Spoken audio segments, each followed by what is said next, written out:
नमस्कार दोस्तों। एक समय ऐसा था जब आप लोन डिफ़ॉल्ट करते थे तो रिकवरी एजेंट्स कभी आपसे पुलिस बन करके, कभी एडवोकेट बन करके और कभी कभी जज बन करके आपसे बात करते थे और आपको फेक नोटिस दिखाते थे। फेक नोटिस कभी कभी घर पे आपके भेजते थे और आपको डराते थे कि भैया लोन भर दो वरना आपके खिलाफ कोई बड़ा एक्शन हो जाएगा। लेकिन एट लास्ट इतना कुछ होता नहीं था। लेकिन आज 2026 में काफ़ी हद तक के चीज़ें बदल गई हैं और नए नए रिकवरी के तरीके सामने आए हैं। तो 2026 में अभी लोन डिफ़ॉल्ट करने पर आपके साथ में ज़्यादा से ज़्यादा क्या हो सकता है, इस बारे में आज हम आपसे खुल के बात करेंगे। और हम इस बारे में भी बात करेंगे कि अगर आपके ऊपर लीगल एक्शन कोई हो गया है तो उसमें ज़्यादा से ज़्यादा आपके साथ में क्या हो सकता है और किस एक्शन के अंतर्गत क्या होता है, कोर्ट के अंदर क्या क्या चीज़ें चलती हैं जब आपका एक्शन होता है। सब कुछ इस वीडियो में खुल के आपसे हम बात करेंगे।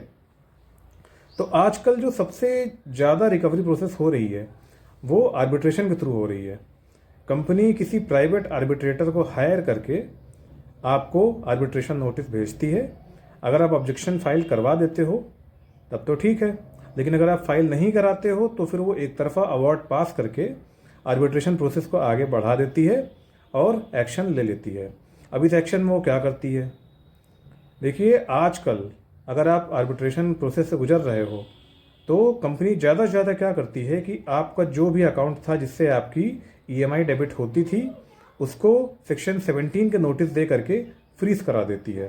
एंड अगर आप सैलरीड पर्सन हो तो फिर वो आपके सैलरी अकाउंट को टारगेट करने की कोशिश करती है। बट अगर आपने ऑब्जेक्शन फाइल कर दिया है तब तो चलो कोई दिक्कत नहीं है। और जैसा कि मैंने आपको अपने कुछ पहले शॉर्ट वीडियो में बता रखा है, ऑब्जेक्शन फाइल करने का मोटिव ये होता है कि कल को अगर कंपनी एक तरफा अवार्ड आपका पास करती है तो आप उस प्रूफ को दिखा करके कोर्ट में चैलेंज करवा सकते हो एंड इसको रुकवा सकते हो। ये थी आर्बिट्रेशन प्रोसेस। दूसरी चीज़ क्या होती है कि कंपनी कोर्ट केस फाइल कर देती है सेक्शन 25 के तहत, सेक्शन 316, 318 के तहत, इन सब के तहत कोर्ट केस फाइल वो कर देती है। सेक्शन 25 कब फाइल करती है, अगर आपने ऑटो डेबिट को एक्टिवेट करा रखा है एनएसीएच के थ्रू, एंड अगर आपने ऑटो डेबिट एक्टिवेट नहीं कराया है तो वो 316, 318 में केस फाइल कर देती है।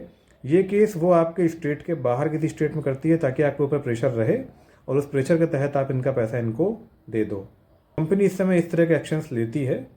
देखिए आजकल लीगल एक्शन हो जाना बहुत ही आम बात है। पहले इतनी जल्दी एक्शन नहीं होता था, लेकिन आजकल कंपनी एक्शन बहुत जल्दी ले लेती है। बहुत आसान होता है एक्शन लेना। कुछ नोटिस आपको भेजती है, उसके बाद में एक्शन वो ले लेती है। अब एक सबसे बड़ा सवाल आता है भाई कि अगर हमारे ऊपर कोर्ट केस हो गया है किसी भी सेक्शन में, सेक्शन 25, सेक्शन 316, 318, तो कोर्ट में हमको मैनुअल जाना चाहिए या सिर्फ हम अपने एडवोकेट को भेज करके भी काम करवा सकते हैं। तो भाई खुल के बात करता हूँ, इस समय नंबर ऑफ़ केसेस इतने ज़्यादा कोलकाता में हो चुके हैं कि अगर आप वहाँ जाते हैं तो पॉसिबल है कि शायद आप जज के सामने वहाँ आप मिल भी ना पाएँ। एडवोकेट आपसे वकालतनामा साइन कराते हैं और साइन करा के एडवोकेट आपके बिहाफ पे वहाँ जाते हैं और वहाँ पे जो भी आर्गूमेंट है वो करते हैं और नेक्स्ट डेट के लिए आपकी हियरिंग डेट को करवा देते हैं एंड आपको टाइम मिल जाता है और बीच में आप अपना जब भी आपका पैसा सेटलमेंट आप करवा सकते हो। तो पहले भाई एक टाइम ऐसा था जब नंबर ऑफ़ केसेस कम हुआ करते थे, तो उस समय जब आप जाते थे तो आप कई बार मैनुअल वहाँ जाते थे और जा करके वहाँ पर आप एडवोकेट के सामने, जज के सामने आप पेश हो सकते थे और पेश होकर अपनी बात आप रख सकते थे। लेकिन इस समय केस का बर्डन इतना ज़्यादा हो गया है कि ये मौका नहीं मिल पाता है। एडवोकेट के थ्रू ही आपको वहाँ इस समय वहाँ पे जाना पड़ता है और अपने डेट्स को आगे बढ़ाना पड़ता है। बाकी एक बात भाई मैं ये भी कहना चाहूँगा, अगर आपके ऊपर वारंट आ गया है तो वारंट आ जाने के बाद में भाई आपको वहाँ जाना पड़ता है बेल कराने के लिए। कुछ कोर्ट सीआरपीसी 205 के तहत बेल अलाउ करते हैं, लेकिन ज़्यादातर केस में आपको वहाँ जाके ही बेल करानी होती है।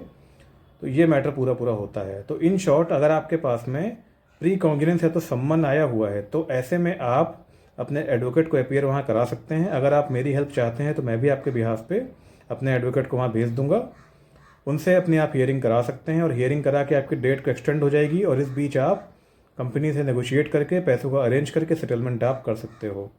देखो भाई एक चीज़ पहले और अभी एक चीज़ कॉमन है। क्या कॉमन है? सेटलमेंट। पहले भी कंपनी एट लास्ट सेटलमेंट करके ही शॉर्ट आउट करती थी और आज भी सेटलमेंट ही होता है, ज़्यादा से ज़्यादा कुछ नहीं होता है। अब कुछ लोगों को भाई बहुत ज़्यादा अंदर से कन्फ्यूजन रहती है कि क्या जेल हो जाएगी।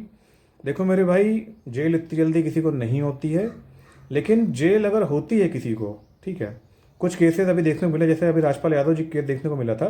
उनको जेल क्यों हुई थी, अगर आप ध्यान देंगे तो उनको जेल इसलिए हुई थी क्योंकि उन्होंने कोर्ट को इग्नोर किया, कोर्ट को उन्होंने इग्नोर किया, कोर्ट का पालन उन्होंने नहीं किया। तो ज़्यादातर केसेस में जेल आपको इसलिए नहीं होती कि आपने पैसा नहीं दिया। जेल ज़्यादातर आपको इस कारण से होती है क्योंकि आप कोर्ट को इग्नोर करते हैं, आप कोर्ट की अवहेलना करते हैं, उनकी दी हुई डेट्स को आप अपीयरेंस नहीं करवाते हैं या खुद नहीं पहुंचते हैं, जो भी है, इसलिए आपको कोर्ट कई बार कन्विक्शन में कर देता है। अदरवाइज़ जेल इतनी जल्दी नहीं होती है, परेशान मत होइए। एट लास्ट आपका सर होना सेटलमेंट ही होता है, चाहे आप कोर्ट केस के पहले हो चाहे वो कोर्ट केस के बाद में हो। अब एक सबसे अहम सवाल, अगर किसी के ऊपर कोर्ट केस हो गया है, कोर्ट केस हो गया किसी भी स्टेज में है, चाहे वो सम्मन हो, चाहे वो प्री कॉन्गिनेंस हो, चाहे वो वारंट हो, किसी भी स्टेज में हो, तो क्या वो कंपनी से बात करके केवल सेटलमेंट करा करके घर बैठ सकता है, उसका केस खत्म हो जाएगा? तो हाँ जी, ऐसा होता है। अगर आपके पास केस किसी भी स्टेज में हो और पैसा आपके पास में है तो आप कंपनी से सिर्फ सेटलमेंट आप कराइए, सेटलमेंट करा के आप शांत बैठ जाइए, कुछ नहीं होगा। केस आपका अगली डेट आते आते या उसके पहले विड्रॉल आपका कर लिया जाएगा। तो settlement is a best option. अगर आप सेटलमेंट कर लेते हो तो फिर आपको कोर्ट केस के चक्कर में कहीं से भी बिल्कुल पड़ना ही नहीं है। अगर आपका वारंट भी आया हुआ है तब भी अगर आप सेटलमेंट करा लेते हो तो भी आपका वारंट कुछ दिन में, अगर आप कंपनी को मेल करके थोड़ा अप्रोच करोगे तो आपका कोर्ट केस कैंसिल हो जाएगा। जब कोर्ट केस कैंसिल तो वारंट भी कैंसिल। तो ये सब चीज़ें होती हैं। एंड भाई, वारंट कैंसिल होने के बाद में आप कंपनी को मेल करके वारंट रिकॉल की नोटिस ज़रूर मंगवा लेना, क्योंकि अगर उसके बाद पुलिस आपको परेशान करती है तो उनको आप वारंट रिकॉल नोटिस दिखा सकते हो कि हाँ सर, मेरा वारंट अब कैंसिल हो चुका है, मेरा केस अब खत्म हो चुका है। तो ये सब कुछ बातें ऐसी हैं जो कि आपको ध्यान रखनी है। बाकी जैसे कि मैं पहले कह चुका हूँ भाई, बहुत ज़्यादा कुछ नहीं होता है, हर चीज़ का एक सलूशन होता है, बस ज़रूरत है आपको बिना डरे चीज़ों को फेस करने की। तो अगर इस वीडियो से आपको कुछ भी सीखने को मिला तो इस वीडियो को शेयर करें, हमारे चैनल को सब्सक्राइब करें। Thank you.